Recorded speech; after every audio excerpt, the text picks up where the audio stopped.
It's time for the political analysis of Fromm and Fuller. Al Fromm, former political advisor to President Bill Clinton, and Craig Fuller, former political advisor to both Presidents Ronald Reagan and George H.W. Bush.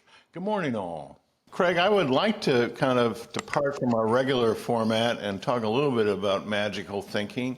You know, over the last couple of days, I think both of you are aware, North Carolina has now come into play for the Harris campaign.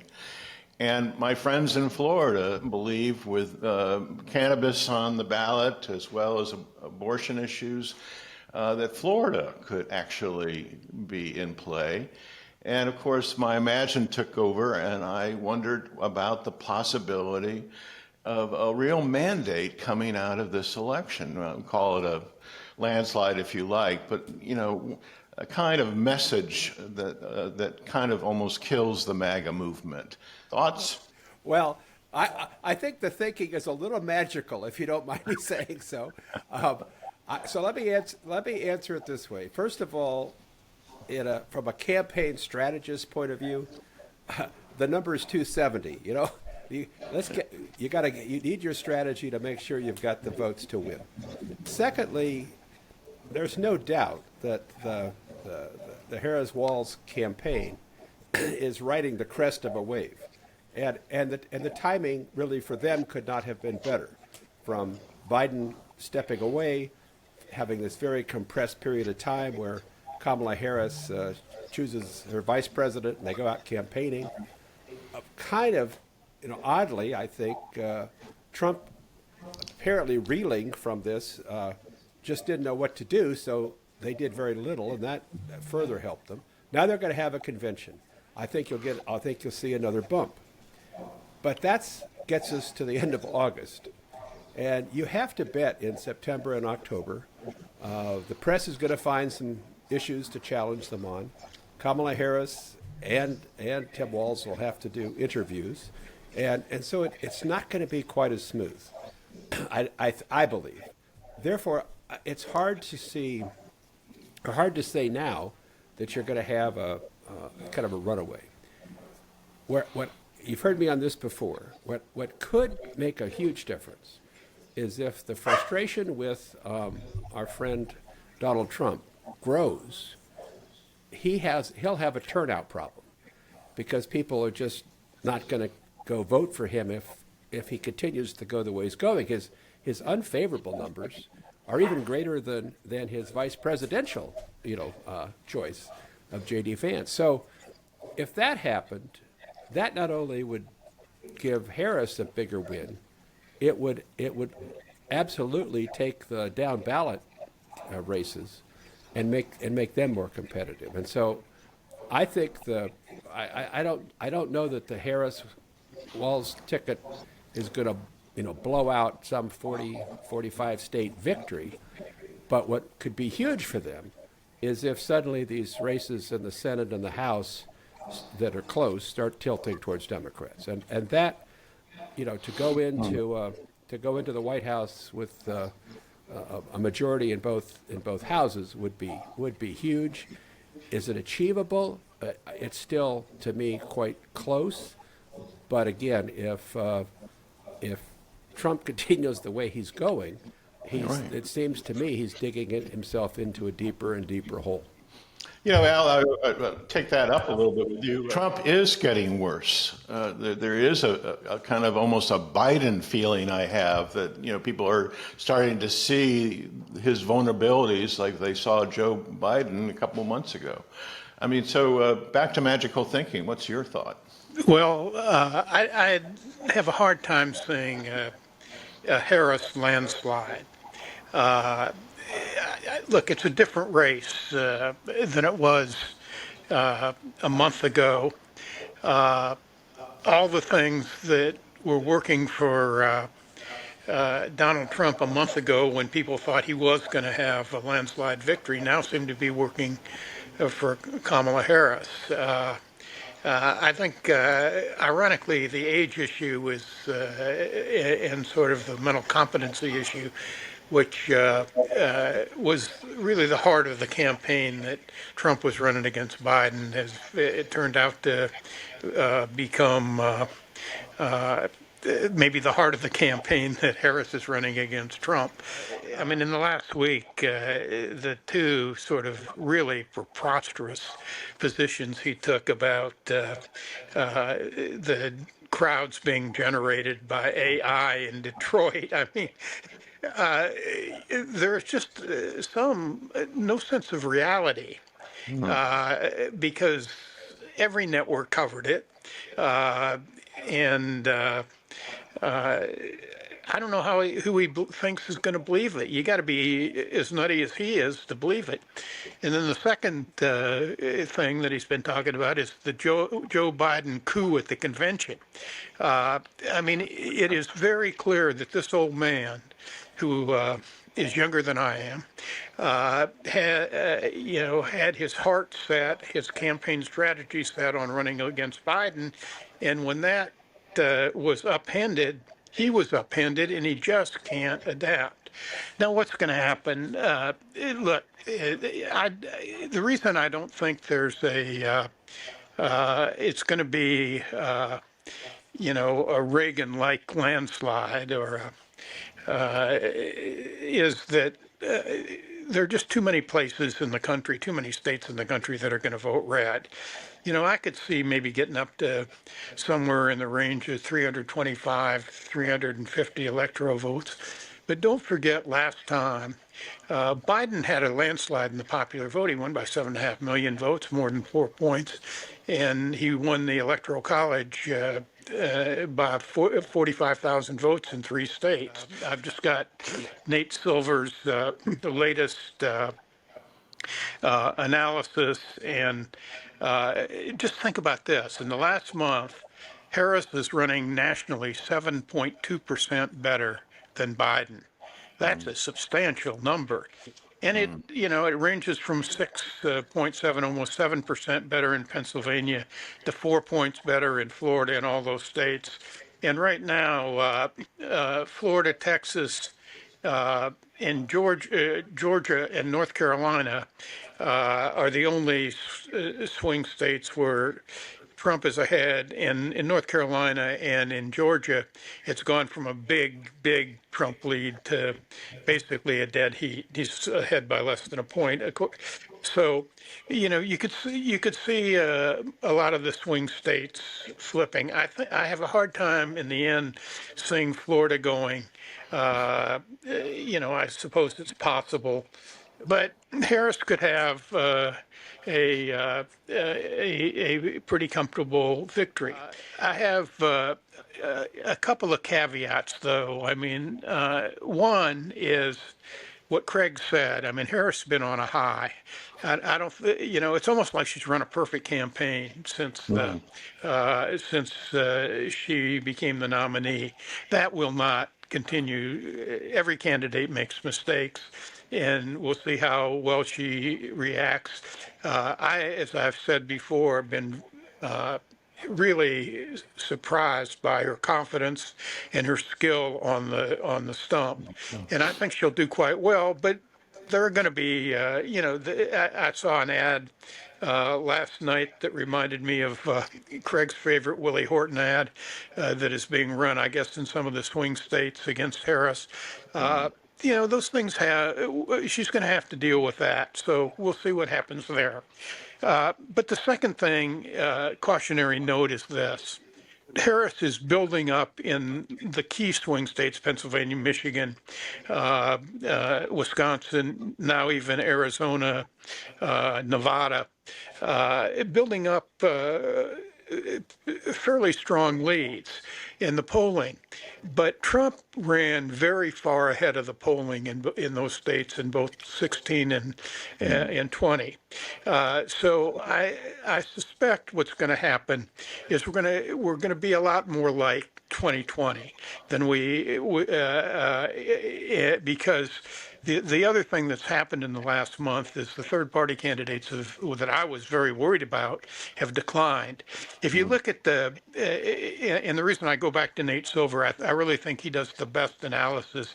It's more than just, he actually analyzes the worthiness of the polls. And if you look at the overall polling, she's pulled ahead, but Trump gets about the same as he got in 16 and 20, about 46 to 47%.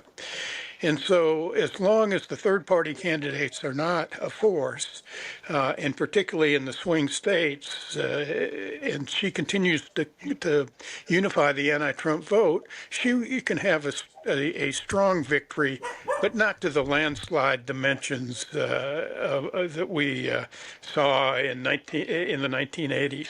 Craig, this is going to get probably much more competitive, and it's always going to come down to how you use your candidates. I guess the traditional thinking right now is have the Harris campaign focus on those three critical states.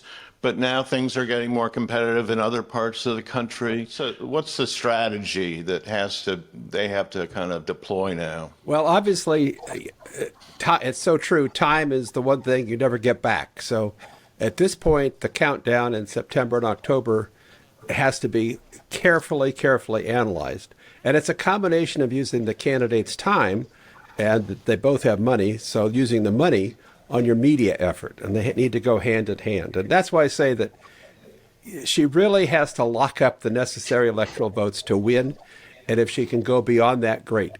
There will be a lot of pressure, I'm sure, by Democrat candidates who want her to appear if she's running so favorably, because they'll want to try to increase their margins. But she's got to focus very much her time on locking up the electoral votes. There's another thing going for them, and it's worth noting that in this last week, the statistics have come out on crime, and crime is down across the country, with very few exceptions. In major cities, homicides are down, robberies are down. That totally belies the Trump notion that the criminals are running amok and with this administration. That's not correct, and now. Inflation is coming down. We probably get a rate cut by the Fed.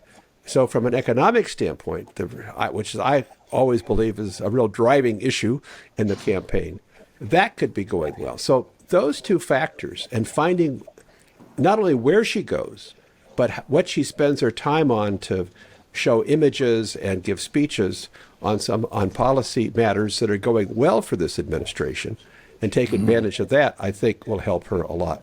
Hal, you have the last word this week. Well, I'd like to pick up on where Craig left off. I mean, the fundamentals look like they're going to work for Harris now.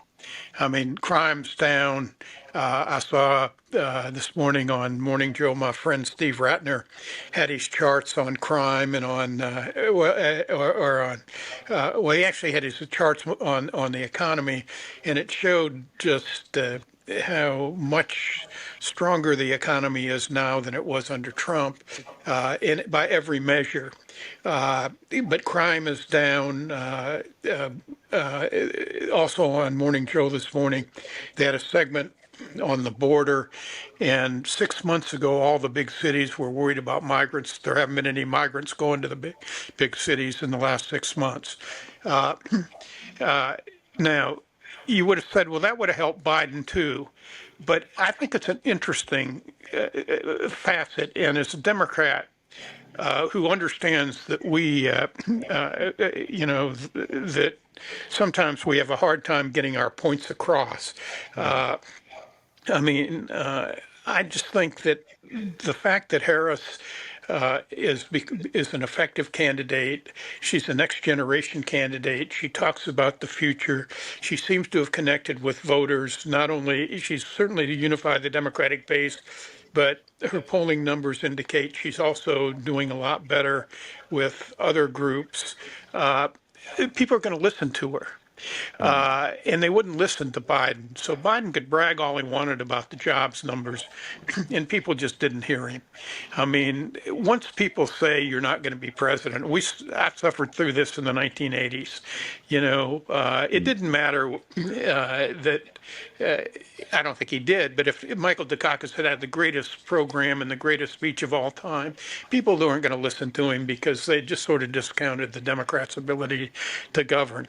I think, particularly with the age issue flipping, now Harris is the candidate that they're most likely to listen to, and so those fundamentals will actually work for her in a way that they didn't work and would never have worked for Joe Biden. Look, in terms of where the candidates go, I agree with Craig. I mean, I think obviously the three Midwestern states, the so-called blue wall, which I like to point out was not a blue wall until Bill Clinton came around, because in the 1980s, when Craig was in those three campaigns, I think they won Pennsylvania all three times, Michigan three times, and Wisconsin twice. Not exactly a blue wall, but we changed that in 1992. But so I think she'll probably focus mostly on those to begin. But as other states come into play, I mean, both candidates were in North Carolina. Or I'm sorry, Trump was in North Carolina yesterday. Harris going there tomorrow. That's an indication that they think North Carolina's in play. Harris went out to Arizona and Nevada last week. That's an indication that those two states where Trump was way ahead when Biden was in the race are now in play. And in fact, Nate Silver has Harris slightly ahead in those states. So the map will expand.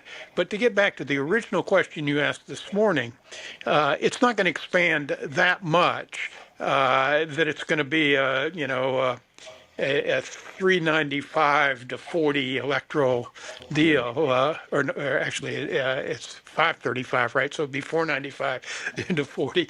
It's gonna, it might get up to 320 or 350, but I would not be surprised if it's been if the race is in the electoral college is pretty much the way it was in 2020. I think we're really headed for a 2020 race, which means a substantial Democratic victory in the popular vote and a tight electoral college battle, with Harris probably coming ahead, but not absolutely for sure. I feel like I should have used the mandate rather than a landslide, because I think that there is a difference. And one of them is that there is a mandate to a point where Trump cannot contest the election. Well, I think by the go ahead. Go ahead. No, I was just going to say, I think to pick up on what Al was talking about, I think you get to a mandate if those states that were assumed to be for Trump suddenly become very competitive. And one of the reasons for her to go to these states is that now Trump, there's no given for him. He can't pull back the media buys. He can't pull back the time he spends in states where he was thought to be a sure winner. If she could even make them close, and certainly if she wins those in some of those states, I think that is a mandate. I think it does show, it would show that she's got more voters for her. And as I said, I think the turnout for her is going to be phenomenal. And it may be a case of where the people who really get excited about voting give her a sort of mandate, even if the country remains divided philosophically on some of these issues. Al, you really do have the last word now. Well, the whole Trump turnout strategy, as we've talked about, and as Tim Alberta wrote about in the Atlantic, is to get people who don't vote to come out. He thinks there are all these, basically in the grossest terms, he thinks there are all these hidden bigots that if he does all the kind of nonsense that he's been doing, he'll get them excited to come out. I have a feeling that may not be the case this time, that this act may have just run its last course. In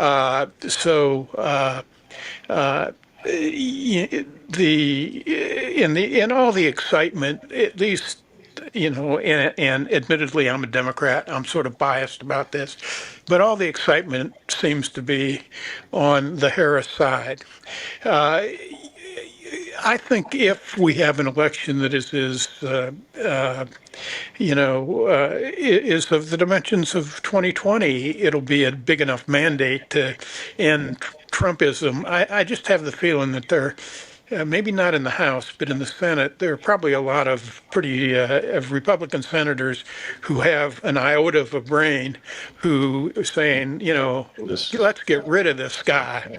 He's done us enough damage. So now, obviously, if Harris were to carry a Democratic House and Democratic Senate, that also would increase the mandate a lot. I'm a little suspect of the possibility of the Senate because the map is just so terrible for Democrats this time, and we start out at 50-50 because of West Virginia. But on the other hand, if Trump really does have a meltdown, and it's possible that Craig was on the other side of this in 1980. All those races that looked like Democrats probably would eke by, in the end, once one of them went, they all went.